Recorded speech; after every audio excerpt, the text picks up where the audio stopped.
साथियों नमस्कार, आप सभी का स्वागत है द ऑफिसर्स एकेडमी में। मैं राहुल सावरम आपके इस 15 मिनट की शो में आज के विशेष टॉपिक लेकर आए हैं। रेसा और प्लास्टिक में क्या डिफरेंस है, यानी आप ये क्लियर आज की क्लास में करेंगे कि रेसा और प्लास्टिक चाहे वो आपका आर्टिफिशियल हो, चाहे आपका वो नेचुरल हो, यानी प्राकृतिक हो या फिर मानव निर्मित हो, सब का सब जो है आज के सेशन में समाप्त हम आपका करेंगे। तो आप लगातार बने रहिएगा इस 15 मिनट की सेशन में।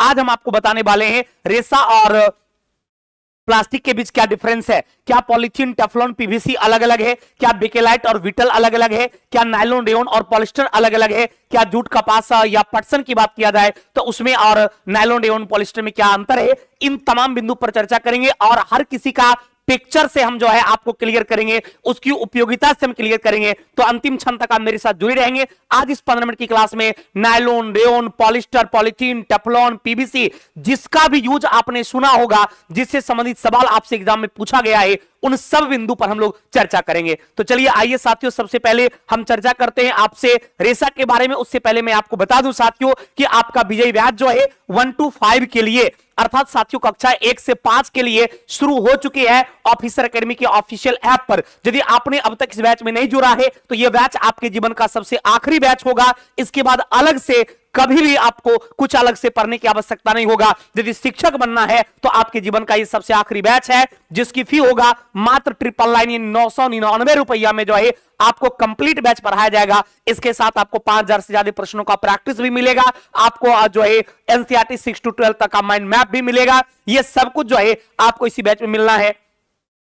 चलिए अब हम बात करते हैं आपसे रेशा के बारे में, चाहे वो नेचुरल रेशा हो या फिर आर्टिफिशियल रेशा हो। सबसे पहले हम साथियों बात करेंगे रेशा के बारे में। तो क्लियर है साथियों कि रेशा आपका दो प्रकार का होता है, एक को प्राकृतिक रेशा और दूसरे को क्या कहा जाता है, आर्टिफिशियल फाइबर यानी कृत्रिम रेशा कहा जाता है। एक आपका नेचुरल फाइबर और दूसरा आर्टिफिशियल फाइबर कहा जाता है। अब यदि बात करते हैं साथियों प्राकृतिक रेशा का, तो इस शब्द से बिल्कुल स्पष्ट है कि जो रेशा प्रकृति से प्राप्त होता है, यह क्लियर है साथियों कि जो रेशा प्रकृति से प्राप्त होता है उसे प्राकृतिक रेशा कहा जाता है। जैसे आप जूट की बात करेंगे, आप कपास की बात करेंगे, आप पटसन की बात करेंगे, आप रेशम की बात करेंगे, यह सब आपका प्राकृतिक रेशा होगा। आप यहां पिक्चर से देख रहे होंगे, चाहे आप कॉटन की बात करते हैं, आप ये जूट की बात करते हैं, आप ये रेशम की बात करते हैं, आप ये कपास की बात करते हैं, ये सब का सब क्या है, आपका प्राकृतिक रेशा है जो आपको प्रकृति से प्राप्त होता है। अर्थात प्लांट से, पेड़ पौधों से आपको मिलता है, पेड़ पौधे से प्राप्त किया जाता है, उसे प्राकृतिक रेशा कहा जाता है। और जिस रेशा को मानव के द्वारा तैयार किया जाता है, अर्थात जो मानव निर्मित होता है, उसे आर्टिफिशियल रेशा कहा जाता है। तो आप याद रखिएगा, एग्जाम में सवाल पूछा जाता है कि आपका प्राकृतिक रेशा जो है, इस प्राकृतिक रेशा के अंतर्गत कौन कौन सा आता है, तो नाम याद रखिएगा, चाहे जूट की बात किया जाए, कपास की बात किया जाए, या साथियों पटसन की बात किया जाए, या रेशम की बात किया जाए। जूट, कपास, पटसन और रेशम की बात किया जाता है तो यह आपका किस प्रकार का रेशा होगा, तो जूट, कपास, पटसन और रेशम जो है यह एक प्राकृतिक रेशा होगा, यह एक नेचुरल रेशा होगा। चाहे आप जूट भी जूट के प्लांट से, कपास भी कपास के प्लांट से, पटसन भी पटसन के प्लांट से, और रेशम जो है यह आपको रेशम के कीड़े के द्वारा शहतूत की पत्ती से इसको तैयार किया जाता है, इसको बनाया जाता है। अर्थात रेशम, कपास, जूट, पटसन, ये सब किस प्रकार का रेशा होगा, तो ध्यान रखना साथियों, ये सबका सब जो है आपका नेचुरल यानी प्राकृतिक रेशा के अंतर्गत आता है। क्लियर, याद हो गया। अब एग्जांपल भी आपके सामने है और ये सब आप देखे भी होंगे दैनिक जीवन में। जूट देखे होंगे, चूंकि हम लोग एरिया में ये होता है, कपास भी देखे होंगे, पटसन भी देखे होंगे, रेशम भी देखे होंगे। ये सबका सब साथियों जो है एक प्रकार का नेचुरल फाइबर में आता है, प्राकृतिक रेशा के अंतर्गत आता है। फिर यदि साथियों बात किया जाए आर्टिफिशियल रेशा के बारे में, तो क्लियर हो गया, जिस रेशा को मानव बनाता है। जैसे नायलॉन की बात करेंगे, रेयॉन की बात करेंगे, पॉलिस्टर की बात करेंगे, या टेरिलिन की बात करेंगे, आप टेरिलिन की बात करेंगे, पॉलिस्टर की बात करेंगे, रेयॉन की बात करेंगे, नायलॉन की बात करेंगे, सबकी पिक्चर आपको सामने में दिख रही है। ये जितना का जितना है, ये सबका सब साथियों क्या है, ये टोटल का टोटल जो है ये आपका आर्टिफिशियल है, इसको मानव के द्वारा तैयार किया गया है। तो स्पष्ट है, जिसे मानव के द्वारा तैयार किया गया है, जो मानव निर्मित है, उसी को हम लोग क्या बोलते हैं, जो मानव निर्मित है, मानव के द्वारा तैयार किया गया है, उसी को कृत्रिम रेशा बोलते हैं। इसके अंतर्गत कौन कौन आता है, तो आपके सामने पिक्चर से भी क्लियर है। जैसे हम आपसे नायलॉन की बात करेंगे तो ये नायलॉन किस प्रकार का रेशा होगा, तो नायलॉन आपका मानव निर्मित रेशा होगा, यानी आपका आर्टिफिशियल रेशा होगा। यदि साथियों रेयन की बात करेंगे ये भी आपका आर्टिफिशियल होगा, और यदि पॉलिस्टर की बात करेंगे तो आपका पॉलिस्टर जो होगा ये भी आर्टिफिशियल होगा, या फिर टेरिलिनोन की बात किया जाए तो आपका टेरिलिनोन जो है ये भी आपका आर्टिफिशियल है। क्लियर हो गया। पॉलिस्टर की बात किया जाए या टेरिलिन की बात किया जाए, ये टेरिलिन भी जो है ये आपका आर्टिफिशियल यानी मानव निर्मित है। तो साथियों बिल्कुल क्लियर है, नायलॉन, रेयन और पॉलिस्टर जो है ये आपका कृत्रिम रेशा के अंतर्गत आता है। अब हम आपको बारी बारी से नायलॉन के बारे में, रेयन के बारे में, पॉलिस्टर के बारे में आपको बताएंगे कि नायलॉन, रेयन और पॉलिस्टर जो है किससे मिलकर बना हुआ है, उससे संबंधित कैसा प्रश्न आपसे एग्जाम में पूछा जाता है। सबसे पहले तो आप याद रखिएगा, नायलॉन के बारे में यदि आपसे एग्जाम में सवाल पूछा जाता है तो ये जो आपका नायलॉन है मानव द्वारा तैयार किया गया सबसे पहला रेशा। याद रखना, कई बार एग्जाम में पूछा गया है कि मानव के द्वारा तैयार किया गया सबसे पहला रेशा कौन है, तो याद रखना है प्रथम संश्लिष्ट रेशा की बात किया जाएगा। प्रथम साथियों जो है संश्लिष्ट रेशा की बात किया जाता है, तो प्रथम संश्लिष्ट रेशा आपका जो है, इस प्रथम संश्लिष्ट रेशा के अंतर्गत जो है यह आपका नायलॉन का नाम आता है। यानी नायलॉन मानव द्वारा तैयार किया गया सबसे पहला रेशा है, यानी प्रथम संश्लिष्ट रेशा में जो है साथियों नायलॉन का नाम आता है। पहला संश्लिष्ट रेशा साथियों जो है इसमें नायलॉन का नाम आता है। अब यह बना किससे होता है, तो याद रखिएगा यह पॉलीएमाइड का बहुलक है। किसका बहुलक है साथियों, यह पॉलीएमाइड का बहुलक है, यह पॉलीएमाइड का बहुलक है। इस बात को साथियों याद रखिएगा, ये किसका बहुलक है, तो ये साथियों पॉलीएमाइड का बहुलक है। यानी पॉलीएमाइड से ही साथियों जो है नायलॉन का निर्माण हुआ है। अब इसके उपयोगिता की बात करेंगे, जैसे आप मच्छरदानी आप यूज करते हैं, आप जाल यूज करते हैं, या कूदने वाली रस्सी आप यूज करते हैं, या मजबूत रस्सी जो आप अपने मार्केट में यूज करते हैं किसी चीज को बांधने के लिए, झूला बनाने के लिए, या मान लीजिए कपड़े वगैरह को ये फोल्ड करके टांगने के लिए, सुखाने के लिए आप जो मजबूत धागा का यूज करते हैं, मजबूत रस्सी का यूज करते हैं, वो रस्सी साथियों याद रखिएगा किसका बना होता है, वो आपको नायलॉन का बना होता है। मच्छरदानी आप लगाते हैं, जाल आप यूज करते हैं, ये सब किसका बना होता है, तो साथियों ध्यान रखिएगा वो सब नायलॉन का बना होता है। फिर यदि आपसे रेयन की बात किया जाता है तो रेयन जो है ये पौधे से प्राप्त सेल्यूलोज से तैयार किया जाता है। याद रखेंगे पौधे से प्राप्त आपका सेल्यूलोज जो है, ध्यान रखेंगे ये पौधे से प्राप्त आपका सेल्यूलोज जो है, इसी सेल्यूलोज से जो है आपका रेयन तैयार होता है। पौधे से प्राप्त जो सेल्यूलोज है उसी सेल्यूलोज से साथियों जो है आपका रेयन तैयार होता है। इस बात को याद रखिएगा। और रेयन जो है पौधों से प्राप्त सेल्यूलोज में एडिपिक एसिड मिलाकर जो है उसको हाई टेम्परेचर पर गर्म किया जाता है, उसके बाद जो है फिर उसमें इथाइल अल्कोहल डाल दिया जाता है, उसके बाद वो रेयन की प्राप्ति होती है। इसका यूज कहां करते हैं, तो आप रेयन की यदि साथियों बात करते हैं तो यहां पर आप देख रहे होंगे ये धागा जो आपको दिखता है, ये धागा आपका क्या है, ये धागा याद रखिएगा ये धागा साथियों आपका जो है आपका रेयन का है। ये धागा क्या चीज का है साथियों, यही धागा आपका रेयन का होता है जो कि पौधों से प्राप्त सेल्यूलोज से ही तैयार किया जाता है। पौधों से प्राप्त सेल्यूलोज में आपका कास्टिक सोडा मिला दिया जाता है, थोड़ा मात्रा में इथाइल अल्कोहल वगैरह भी डाल दिया जाता है, और उसकी काफी हाई टेम्परेचर पर गर्म करके जो है ये आपको तैयार किया जाता है। और मानव द्वारा तैयार किया गया दूसरा रेशा की बात किया जाएगा। याद रखिएगा मानव द्वारा तैयार किया गया, मानव द्वारा तैयार किया गया दूसरा रेशा, तैयार किया गया दूसरा रेशा की बात करेगा। तैयार किया गया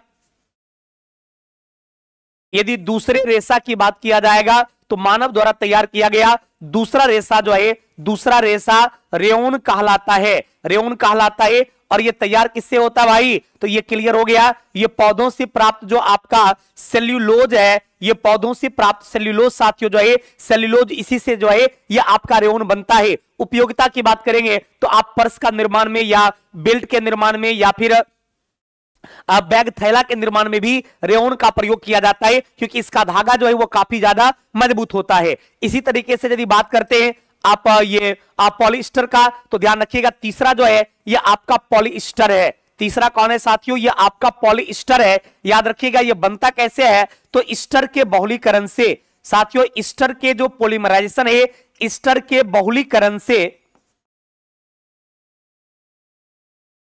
ध्यान रखना साथियों कि ईस्टर के बहुलीकरण से, ईस्टर के बहुलीकरण से पॉलिएस्टर का निर्माण होता है।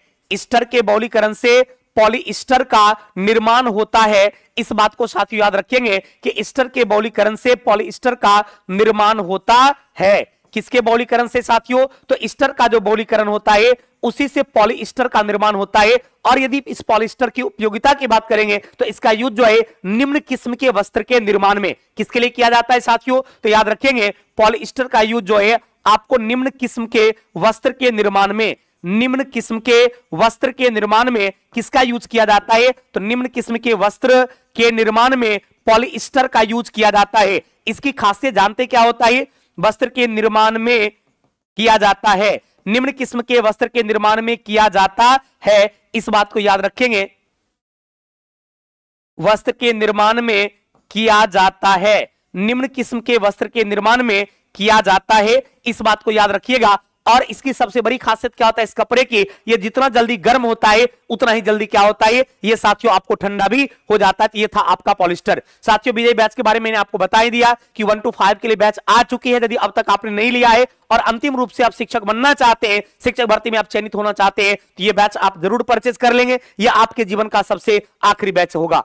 अब हम आपको प्लास्टिक के बारे में साथियों बता दें, ये प्लास्टिक जो है, ये प्लास्टिक भी कितना प्रकार का होता है, तो साथियों ध्यान रखेंगे ये प्लास्टिक आपका जो है यह भी 2 प्रकार का होता है। एक को कहा जाता है उष्मीय प्लास्टिक और दूसरे को कहा जाता है उष्मा दृढ़ प्लास्टिक। प्लास्टिक कितना प्रकार का होगा साथियों, एक उष्मीय प्लास्टिक और दूसरा उष्मा दृढ़ प्लास्टिक। अब यहां पर कुछ प्लास्टिक आप देख रहे होंगे और यहां पर भी कुछ प्लास्टिक दे रहे होंगे, दोनों में अंतर क्या है आप अंतर को समझिएगा। ये वैसा प्लास्टिक है जिस प्लास्टिक को आप कई बार, जितना भी बार आपका इच्छा करे उतना बार आप गर्म और ठंडा करके मनोवांछित आकार में ढाल सकते हैं। तो जिस प्लास्टिक को आप जितना बार चाहे गर्म और ठंडा करके मनोवांछित आकार में ढाल सकते हैं वो कहलाता है उष्मीय प्लास्टिक। और जिस प्लास्टिक को जीवन में सिर्फ एक बार आप मनोवांछित आकार में डालते हैं, दोबारा संभव नहीं है, उसको कहा जाता है उष्मा दृढ़ प्लास्टिक। तो क्लियर हो गया साथियों कि उष्मीय प्लास्टिक जो है इसे कई बार याद रखिएगा, इसे कई बार मनोवांछित आकार में ढाला जा सकता है, इसे कई बार मनोवांछित आकार में ढाला जा सकता है, मनोवांछित आकार में ढाला जा सकता है, इसे कई बार मनोवांछित आकार में ढाला जा सकता है, ढाला जा सकता है। तो जिसे कई बार मनोवांछित आकार में ढाला जा सकता है वो आपका उष्मीय प्लास्टिक कहलाता है। और यदि उष्मा दृढ़ प्लास्टिक की बात करते हैं तो याद रखेंगे इसे एक ही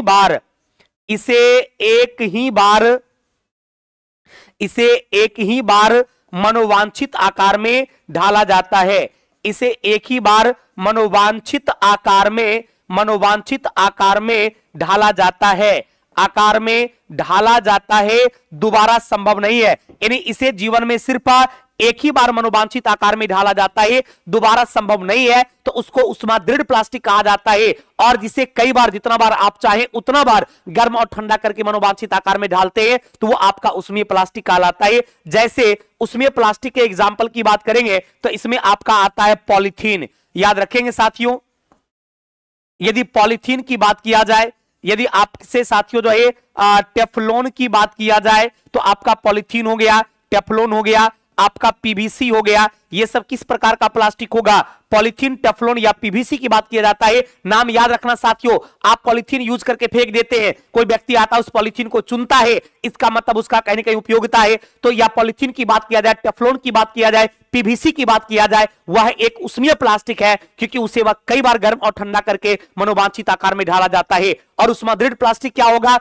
जिसे जीवन में सिर्फ एक ही बार गर्म और ठंडा करके मनोवांछित आकार में ढाला जाता है, दोबारा संभव नहीं है, वो आपका उष्मा दृढ़ प्लास्टिक कहा जाता है। जैसे आप एग्जांपल की बात करेंगे तो बेकेलाइट और बीटल जो है वह एक उष्मा दृढ़ प्लास्टिक है। तो अब हम आपको साथियों बताते हैं सबसे पहले ये बेकेलाइट और बीटल के बारे में। ये बेकेलाइट और बीटल आपका जो है ये किस प्रकार का प्लास्टिक है, ध्यान रखिएगा। बेकेलाइट और बीटल जो है ये उष्मा दृढ़ प्लास्टिक है। अब उसमें प्लास्टिक में आपका पॉलीथीन आता है, टेफ्लॉन आता है और पीवीसी आता है। इसकी उपयोगिता से संबंधित सवाल पूछा जाता है तो आप याद रखिएगा, पॉलीथीन, टेफ्लॉन और पीवीसी के बारे में पूछा जाए तो ये पॉलीथीन जो है ये इथिलीन के बहुलीकरण से प्राप्त होता है। किससे साथियों, ये इथिलीन के बहुलीकरण से प्राप्त होता है। और इसका यूज कहां करते हैं, तो पॉलीथीन का यूज करते हैं बैग या थैली, कैरी बैग यूज करते हैं ना भाई, सब्जी वगैरह लाने जाते हैं तो, या कपड़ा वगैरह खरीद के लाते हैं तो वो जो पॉलीथीन होता है वो पॉलीथीन का ही बना होता बैग और थैला, जो कि इथिलीन के बहुलीकरण से बना हुआ है, यानी वह भी एक प्रकार का उसमें प्लास्टिक है।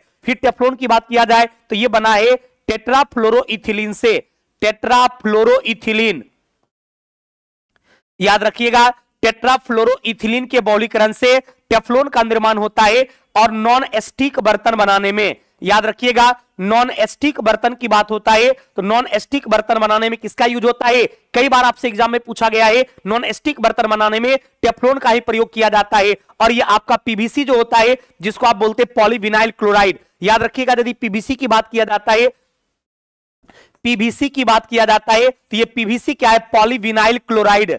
याद रखना साथियों, ये है आपका पॉलीविनाइल क्लोराइड।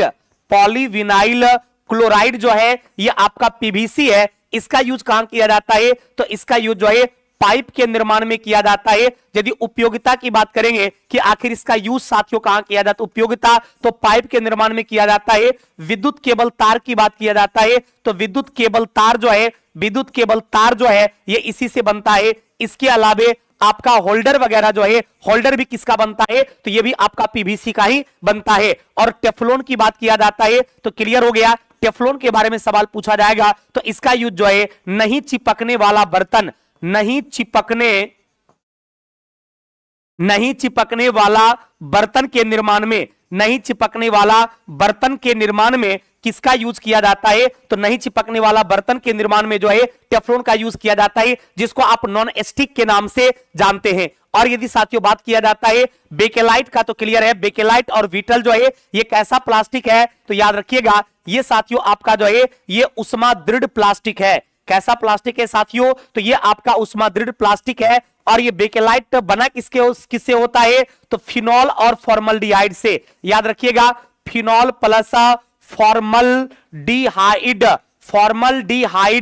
फिनॉल और फॉर्मल्डिहाइड से जो है बेकेलाइट बना होता है। और बीटल जो है यूरिया और फॉर्मल्डिहाइड से बना होता है। यूरिया प्लस फॉर्मल्डिहाइड की बात किया जाएगा, यूरिया प्लस फॉर्मल्डिहाइड जो है ये किसका बना होता है? तो ये आपको विटल का बना होता है। तो आपका बेकेलाइट और विटल का यूज कहां है? तो याद रखिएगा बेकेलाइट जो है इसके उपयोग की बात किया जाएगा, तो इसका यूज कहां किया जाता है? कुकर का हैंडल आप देखे होंगे, कुकर का जो हैंडल होता है, कुकर का हैंडल साथियों जो होता है ये कुकर का हैंडल जो है ये बेकेलाइट का बना होता है। या फिर रेडियो की बात किया जाता है, रेडियो का बात किया जाता है, या टीवी टेलीविजन की बात किया जाता है, रेडियो टेलीविजन का कैबिनेट जो होता है, रेडियो टेलीविजन का कैबिनेट साथियों जो होता है ये भी किसका बना होता है? तो ये भी आपको बेकेलाइट का ही बना होता है। और बीटल की उपयोगिता की बात करेंगे तो इसका उपयोग जो है बड़े बड़े टैंक निर्माण में, इसका उपयोग साथियों जो है बड़े बड़े टैंक निर्माण में किया जाता है। किसमें साथियों? तो बड़े बड़े टैंक के निर्माण में इसका यूज किया जाता है। इस पिक्चर को आप देख सकते हैं साथियों, जैसे ये आपका कुकर का हैंडल है, सब दिख रहे हैं, या फिर किसी चीज का कैप वगैरह जो होता है, या इमरजेंसी लाइट का कैबिनेट होता है, या रेडियो टेलीविजन आप देखे होंगे, रेडियो टेलीविजन होता है, या फिर जैसे हथौड़ी वगैरह का जो हैंडल होता है, ये सब आपको जिस प्लास्टिक का बना होता है वही प्लास्टिक बेकेलाइट होता है। यही उष्मा दृढ़ प्लास्टिक साथियों होता है, जिस प्लास्टिक को जीवन में सिर्फ एक ही बार गर्म और ठंडा करके मनोवांछित आकार में डाला जाता है, दोबारा संभव नहीं है। तो ऐसे प्लास्टिक को साथियों क्या कहा जाता है? उष्मा दृढ़ प्लास्टिक कहा जाता है। चलिए साथियों आज हम सिर्फ यहीं रोकते हैं। हजार की संख्या में ऑफिसर एकेडमी ने शिक्षा भर्ती में रिजल्ट दिया है, और मैं उम्मीद करता हूं कि यदि आप इस बैच को परचेज करेंगे तो आप लोगों का भी रिजल्ट होगा। और ये 15 मिनट की शो डेली हमारी रहती है शाम के समय में, तो आपको शाम में समय मिले तो डेली जो है इस 15 मिनट की शो में जरूर आप लोग भाग लीजिए। थैंक यू वेरी मच, बहुत बहुत धन्यवाद।